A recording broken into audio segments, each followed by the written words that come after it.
Welcome to 42375 Cedar Stone Avenue in Prairieville, Louisiana, in the Keystone of Galvez subdivision. Walking through the entry of the front door to the right is a galley-style kitchen with dark stained cabinets, tile countertops, black appliances, a large dining and eating-in area and an open concept floor plan.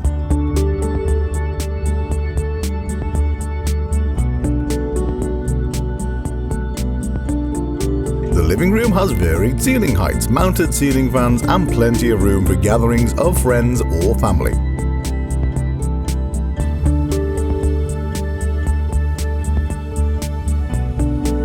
At the front of the home are two large bedrooms that provide ample closet space, and both come fully tiled and painted in a neutral color palette, and both let in lots of natural light.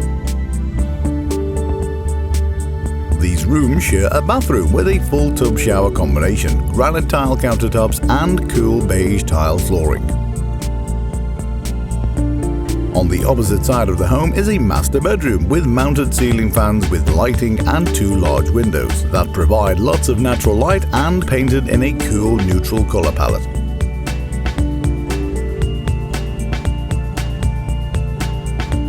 The ensuite master bathroom has double vanity sinks, slab granite countertops, a large soaking tub and a standalone shower. You'll love the backyard with its lush green grass and is fully fenced. Also, it provides a large covered patio area. 42375 Cedar Stone Avenue in Prairieville qualifies for 100% financing and is in the Ascension Parish School Districts and in Flood Zone X, and is also ready for your private showing today.